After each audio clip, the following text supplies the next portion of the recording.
Olá pessoal, bem-vindo ao canal Investigação e Lei TV. Se você é novo aqui, inscreva-se no canal. Meu nome é Sandra Di.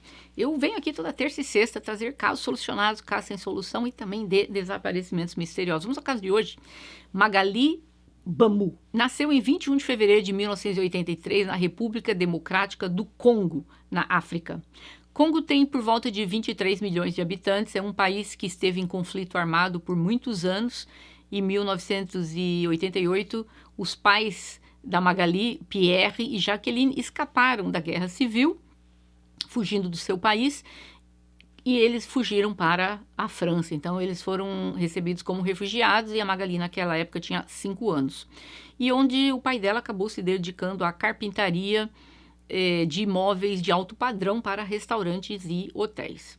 Até aquele momento da vida da Magali, havia tudo muito bem. Ela havia sido criada, maior parte do tempo, pelos seus tios, porque os pais viviam viajando entre o Congo e a França, então a maior parte do tempo ela acabou sendo criada pelos tios. Depois disso, aos 13 anos, os pais dela retornaram novamente de vez para o Congo a negócios, deixando ela então com a sobrinha da mãe dela, que tinha um bebê, e a sobrinha era casada e eles moravam em Dagenham, em Londres, na Inglaterra. Desde então, a Magali não voltou a morar com os pais, mas permaneceu permanentemente na Inglaterra. Apesar de ter um relacionamento terrível na casa onde ela morava, ela não se dava bem com o marido da sobrinha da mãe dela, né? E também não gostava do bebê. E ela disse que ela era obrigada a cozinhar, limpar, cuidar dos filhos, mas acima de tudo, ela não tinha permissão para ir à escola, o que foi o motivo da permanência dela. Os pais voltaram para o Congo e ela ficaria para estudar. Mais tarde, ela acabou se matriculando em cursos no leste de Londres e começou a trabalhar ali como faxineira para poder pagar as despesas mínimas que tinha para se locomover. Tempo depois, ela conseguiu um trabalho como recepcionista e depois disso como assistente de dentista em um consultório odontológico. E foi nessa época que ela conheceu o seu noivo, Eric Bikubi. Ele era um treinador de futebol profissional. O Eric teve muitos problemas durante a sua infância. Ele também nasceu no Congo, em 1983, o que gerou ali um vínculo muito grande entre os dois. Ele era treinador de futebol e, embora a princípio parecesse ali o cara, o noivo, o namorado perfeito, de repente ele se tornou um homem controlador, possessivo com a Magali. Mas ela foi ficando com ele e tal.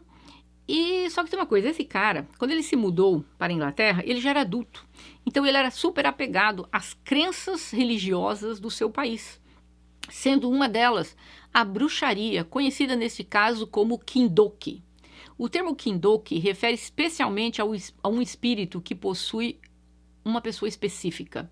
Eles acreditam que crianças possuídas ou pessoas possuídas pelo Kindoki somente pode expulsar do corpo através da tortura física. Então, as crianças são acusadas de estarem possuídas e milhares de pessoas acabam perdendo a vida devido ao exorcismo, que vai desde afogamento, fome, espancamento e por aí vai. A pessoa, eles consideram que a pessoa está possuída se ela rouba, se ela urina nas roupas, se ela rói as unhas. Isso mesmo. Se ela desobedece, então o mundo inteiro estaria possuído, né? O Eric, ele foi exorcizado quando ele era criança, porque ele dizia que ele tinha visões de ratos. Então um exorcismo foi realizado pelo pai dele, que o torturou por dias. E quando adulto, ele mudava constantemente de casa para que os espíritos se perdessem e não o seguissem. Mas soube-se mais tarde que ele sofre de esquizofrenia. Por isso que ele via os ratos por todo lado. Só que os pais acharam que ele estava possuído pelo Kindoki. O Eric aceitou tudo que ele passou e se tornou adepto de tal teoria. Que realmente, qualquer coisa que você tiver, tem que expulsar. Estima-se anualmente que na Inglaterra acontecem entre 1.300 a 10.000 casos destas práticas realizadas em nome dessa porcaria dessa religião, desse Kindoki. A Magali, ela foi para a Inglaterra muito pequena, muito jovem, né? Ela veio para a Europa muito pequena, aos 5 anos, depois quando foi para a Inglaterra, aos 13 anos. Então ela não acreditava nessas bruxarias, nessas práticas, ela não tinha muita conexão com esse mundo. E aqui entra na história Christie Bamo. Ele era um dos 5 irmãos mais novos da Magali. Ele foi afetado pelas crenças do Eric. Era Natal de 2010. Na época, o Christie, ele viajou de Londres a Paris com seus irmãos de 22, 20, 13 anos e uma outra irmã de 9 anos. Eles foram lá para passar o Natal e eles ficariam ali por uns dias na casa da Magali com o Eric. Os pais da Magali, como falei, regularmente viajavam entre Paris e o Congo e tal, e os 5 irmãos acabaram ficando ali no apartamento deles, em Londres, por uns dias, mas os pais estavam naquela época na Inglaterra. Um dia após a chegada dos jovens, o Eric acusou que todos os irmãos da Magali estavam possuídos e eles precisavam ser exorcizados. O Eric passou por um exorcismo, como eu falei, quando era criança, e ele sabia muito bem como é que era e o que tinha que fazer. Os irmãos da Magali também, eles nasceram na França e eles não sabiam nada deste Kindok. Eles não entendiam o que estava acontecendo. Após 3 dias de torturas sem interrupção, todas as crianças, tudo isso foi perpetrado pelo Eric. As crianças estavam sem comer, sem beber e eram forçadas a estar orando constantemente enquanto elas eram atacadas pelo Eric. Eles estavam, ele, né, e a Magali estavam batendo tanto nos irmãos que o que aconteceu? O Christie acabou urinando-se. Pronto, foi o que o Eric precisava, porque urinar é uma das coisas mais terríveis que o espírito do Kindok faz. E aí o adolescente de 15 anos foi submetido a coisas ultrajantes. Os outros irmãos, sem nem entender o que raio estava acontecendo, se declararam que eles eram bruxos. Então eles foram liberados, vamos dizer, da punição. Só que o Eric obrigou que todos os irmãos tinham que ajudar a torturar o Christie, com objetos cortantes que cortaram o corpo do adolescente todo. O Eric cortou a orelha do Christie com um alicate. O Christie sofreu ferimentos internos ao abrir a boca com metal. Na manhã do dia 24 de dezembro de 2010, o Christie, adolescente de 15 anos, pediu à sua irmã que tirasse de uma vez a vida dele. Ele não aguentava mais. Imagina o quanto ele estava sofrendo.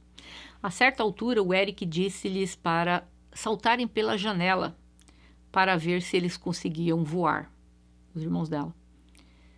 Eles pediram ajuda à irmã mais velha, a Magali, mas ela insistiu, não tenho nada com isso, continue batendo no Christie. E aí, eles sendo obrigados, com medo, acabaram fazendo isso. A irmã da Kelly, com 21 anos, disse, abre aspas, era como se eles estivessem obcecados por bruxaria. Eles decidiram que tínhamos ido lá para tirar a vida deles, fecha aspas. Ela acrescentou que o Christie pediu perdão, pediu repetidas vezes a Magali por socorro e ela não fez absolutamente nada. Ela não se importou, ela achava que todos estavam recebendo o que mereciam. As irmãs da Magali de 20 e 11 anos, como eu falei, elas escaparam dos ataques mais ferozes ali porque eles se confessaram bruxas, coitadas. Aí o Eric, naquela baixaria toda, 3 dias, ligou para os amigos dele e para os pais do Christie e informou que o Christie estava possuído pelo Kindok e que ele iria tirar a vida dele, se não o tirassem imediatamente da casa dele. Os pais do Christie, o Pierre e a Jacqueline, demoraram 6 horas para chegar em Paris, pois eles estavam em Londres. O Eric forçou os irmãos da Magali a limparem o apartamento, darem banho no Christie com água fria como purificação e, finalmente, após 3 dias, mais de 130 ferimentos no corpo, o Christie faleceu, sem poder comer, beber ou dormir. Ele faleceu na banheira. O Eric e a Magali chamaram os paramédicos, que não conseguiam conseguiram fazer nada. Os dois foram imediatamente presos ali, no próprio apartamento deles. O Eric justificou suas ações na corte por causa da sua cultura e alegando que sua própria tortura e exorcismo lhe causaram danos cerebrais. A irmã da Magali, a Kelly, testemunhou contra ela, afirmando que a irmã nunca demonstrou remorso pela perda do Christy. E o Eric tinha intenções de tirar a vida do Christy e ela sabia disso. A corte decidiu que o Eric e a Magali, eles fizeram sim essas atrocidades, porque ela começou a dar uma de doida lá, que ela foi forçada a fazer isso, a irmã dele. E não era verdade, a Magali não foi forçada. Ela simplesmente não fez nada porque ela não quis fazer nada. Uma amiga da Magali, Naomi, ela contou na corte que ela passou por tudo isso durante vários dias na casa da Magali. Pois é, essa amiga foi visitar o casal achou que a mulher estava possuída e resolveram exorcizar a mulher na casa deles. E eles chegaram à conclusão que ela estava possuída, como? Porque ela roía as unhas. Isso mesmo. E por 3 dias a obrigaram a ficar ali, orando sem parar, sem comer, sem beber, sem dormir e sofrendo todas as formas de atrocidade. Ela conseguiu fugir da casa.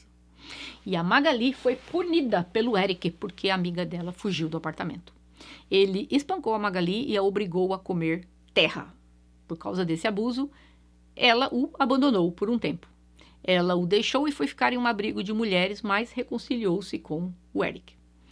O juiz Paget acrescentou que a crença na bruxaria por razões genuínas não poderiam desculpar o ocorrido. A Magali tentou convencer o juiz que ela não compartilhava da crença do Eric, mas que ela foi forçada a isso. Mas o juiz não acreditou. Em 2012, o Eric e a Magali foram considerados culpados pelo que fizeram com o Christy e com os outros irmãos. O Eric foi condenado a 30 anos de prisão e a Magali, por sua vez, recebeu 25 anos de prisão, que eles cumprem atualmente. A polícia da Inglaterra, a Scotland Yard, investigou 83 casos desse tipo nos últimos 10 anos na Inglaterra. Nenhuma dessas histórias acabou sendo conhecida pela mídia, ninguém divulgou muito a respeito disso. E, gente, na última década, 20 mil pessoas foram submetidas a essas práticas em 50 países, em 6 continentes. Um jovem chamado Marduk Yembe, ele mudou-se para a Inglaterra aos 8 anos de idade.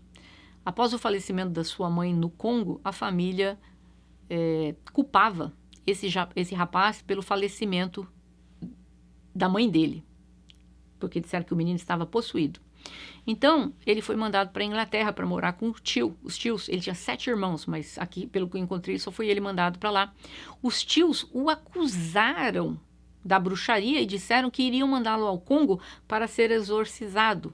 Mas esse jovem, o Yembe, ele lembrou-se de ter visto crianças acusadas de bruxaria serem espancadas gravemente, colocadas num pneu de carro e verem gasolina serem derramadas sobre elas e queimadas vivas. Ele lembrou disso e ele conseguiu sair da casa e denunciar os tios dele. Ele contou à polícia o que estava prestes a ocorrer com ele. E o Marduk, hoje adulto, ele diz, abre aspas, há agora luz no fim do túnel de que essas práticas terríveis possam um dia ser erradicadas. As pessoas precisam estar alertas e vigilantes e alertar a polícia e as autoridades se suspeitarem que uma criança ou alguém vulnerável está a ser alvo desse tipo de prática. Fecha aspas. Minhas considerações. Que coisa horrível. Que coisa horrível. Eu não desculpo o rapaz pela esquizofrenia dele, porque ele não estava... Porque uma esquizofrenia que toma remédios é esquizofrenia controlada. Então, ele não estava em nenhum momento de psicose, ele não surtou. Ele estava consciente que isso resultaria no falecimento de um menino. Como que você acha que você deixa uma adolescente de 15 anos com 130 ferimentos no corpo, sem água, sem comer, sem beber, por 3 dias? Você acha que vai acabar como? É porque ele é um psicopata. Já a Magali não cresceu dentro dessas práticas. E isso não a excusaria também, como eu não excuso esse infeliz. Ela simplesmente, eu diria que ela é uma sociopata. Existem crimes que eles talvez não tivessem sido cometidos se não fosse por causa da outra pessoa. Eu diria que a Magali, ela nunca teria começado este tipo de tratamento com os irmãos dela, ou com qualquer que seja, se não fosse por causa do Eric. Mas o Eric, na vida dela, era a combinação perfeita para a tragédia. Não o desculpo por isso, ela é uma pessoa adulta e, considerando a Europa, achei que a pena até foi decente, porque a gente vê quantos casos lá pegando 10, 12, 15 anos de prisão na Europa, para ele pegar 30 e ela 25, então até que foi uma pena considerável. Mas, gente, aonde que chega, que absurdo chegam as pessoas no mundo que acreditam numa coisa dessa? Que uma pessoa, porque ela rói as unhas, uma criança, porque urina às vezes na cama, na roupa, ela está possuída. É uma coisa terrível. Eu acredito que exista possessão demoníaca, eu acredito que exorcismo possa ser feito, mas não é isso, é essa palhaçada, você rói unha, você faz xixi na roupa, você desobedece seus pais, pronto, está possuído. Eu não consigo entender. E nós sabemos que muitos e muitos países na África são aptos, né? Estão ali, aptos, digo, são países que acreditam nessa baixaria toda. Eu não vou muito longe, não. No Brasil também tem ali um bando dessas crenças aí também que não ficam atrás. Não vou nem entrar aqui em detalhes, mas nós temos isso também no Brasil. Não recebe o nome de Kindok, mas recebe outros nomes. Não vou citar aqui os nomes, porque muita gente talvez seja adepto dessas crenças. Mas, enfim, cada um. E é esse o caso de hoje. Eu gostaria de saber de vocês. Vocês acreditam que esse rapaz, ele fez o que ele fez porque ele foi submetido a isso quando era criança e ele cresceu com um problema mental? Ou vocês acreditam que simplesmente ele fez isso porque ele é um psicopata? Eu já deixei a minha resposta. Eu acho que ele não passa de um psicopata. Mas, como eu sempre digo, o inferno tem que ser muito grande para poder ter tempo e espaço para receber todos eles. E, com certeza, o nome da Magali e do Eric, os nomes desses dois estarão ali na lista para queimar no inferno. É o caso de hoje. Se vocês acharam interessante, não deixe de deixar o like para o YouTube entender que esse vídeo é bom e recomendar para outras pessoas. Eu vejo vocês em breve. Até mais.